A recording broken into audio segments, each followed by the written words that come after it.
Hi എല്ലാവർക്കും നമസ്കാരം.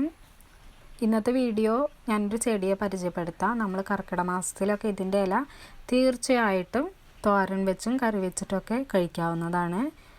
തഴുതാമ നിലത്തിലൂടെയൊക്കെ ഇങ്ങനെ പടർന്നു വളരുന്ന ഒരു സസ്യമാണ്. ഇപ്പോഴത്തെ ജനറേഷനിലൊന്നും അധികം പേർക്കും അറിയുന്നുണ്ടാവില്ല. അപ്പോൾ മുതിർന്നവരോടൊക്കെ ചോദിച്ചാൽ അറിയാം. ഈ ചെടിയെ നമുക്ക് ഒരു അത്ഭുത സസ്യം എന്ന് തന്നെ പറയാം. കാരണം ഒത്തിരി ഔഷധ ഗുണങ്ങളുള്ള ഒരു സസ്യമാണ് തഴുതാമ.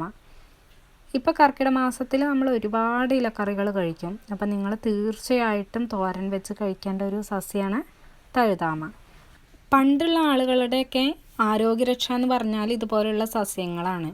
ഇപ്പം നമ്മളെന്താണ് പുറത്തുനിന്ന് പച്ചക്കറികളും ഇങ്ങനെ ഇലകളൊക്കെ വാങ്ങാനാണ് ശ്രദ്ധിക്കുക. അപ്പോൾ അതിലൊക്കെ ഒരുപാട് വിഷങ്ങളാണ് കുത്തിവെച്ചിട്ട് വരുന്നത്. അപ്പോൾ നമ്മുടെ നാട്ടിൻപുറത്ത് തന്നെ അല്ലെങ്കിൽ നമ്മുടെ മുറ്റത്ത് തന്നെ ഉണ്ടായിരിക്കും, പക്ഷെ നമുക്കത് അറിയില്ല. അപ്പോൾ നമ്മുടെ മുതിർന്നവരോടും ഒക്കെ ചോദിച്ചിട്ട് ഇത് കണ്ടെത്തുക. അപ്പോൾ നിങ്ങൾ ഇതിൻ്റെ ഔഷധ ഗുണങ്ങൾ എന്തൊക്കെയാണെന്ന് തിരിച്ചറിഞ്ഞാൽ നമുക്കത് തോരൻ വയ്ക്കുമ്പോൾ കഴിക്കാനും കൂടി ഒരു ഇൻട്രസ്റ്റ് ഉണ്ടായിരിക്കും. നേത്രരോഗങ്ങളെയൊക്കെ ശമിപ്പിക്കാൻ തഴുതാമ വളരെ ഹെൽപ്പ് ചെയ്യുന്നുണ്ട് നമ്മളെ. അപ്പോൾ കണ്ണിൽ കുരുവൊക്കെ ഉണ്ടാവില്ലേ, അപ്പോൾ തഴുതാമ വേരും തേനും ചേർത്തിട്ട് അതിൽ പുരട്ടിയാൽ മതി, മാറിക്കിട്ടും. പിന്നെ പ്രതിരോധ ശക്തി വർദ്ധിപ്പിക്കാൻ, ഉറക്കമില്ലായ്മ, രക്തവാതം, ശരീരത്തിലെ നീര്, ഹൃദയരോഗങ്ങൾക്കും വളരെയധികം നല്ലതാണ് തഴുതാമ. മൂത്രാശയ രോഗങ്ങൾക്ക്, മൂത്രത്തിൽ കല്ല് അങ്ങനെയൊക്കെ ഉണ്ടാവില്ലേ, അപ്പോൾ അതിനൊക്കെ വളരെയധികം നല്ലതാണ് തഴുതാമ.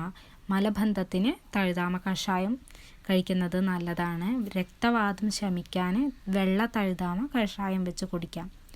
വിട്ടുമാറാത്ത ചൊറിയൊക്കെ ഉണ്ടെങ്കിൽ ഇത് തോരൻ വെച്ചിട്ട് കഴിച്ചാൽ മതി. ഇത്രയും ഔഷധ ഗുണമുള്ള തഴുതാമയെ നമ്മൾ തീർച്ചയായിട്ടും കഴിച്ചിരിക്കണം. അപ്പോൾ ഈ കർക്കിടക മാസത്തിൽ കഴിക്കേണ്ട ഒരുപാട് ഇലക്കറികളുണ്ട്. അപ്പോൾ ഞാൻ ഓരോന്നായിട്ട് നിങ്ങൾക്ക് പരിചയപ്പെടുത്താം. അപ്പോൾ ഇന്നത്തെ നമ്മുടെ തഴുതാമയാണ്. അപ്പോൾ നമ്മൾ തീർച്ചയായിട്ടും അത് തോരൻ വയ്ക്കുമ്പോൾ അതിൽ ഉൾപ്പെടുത്തണം. Thank you.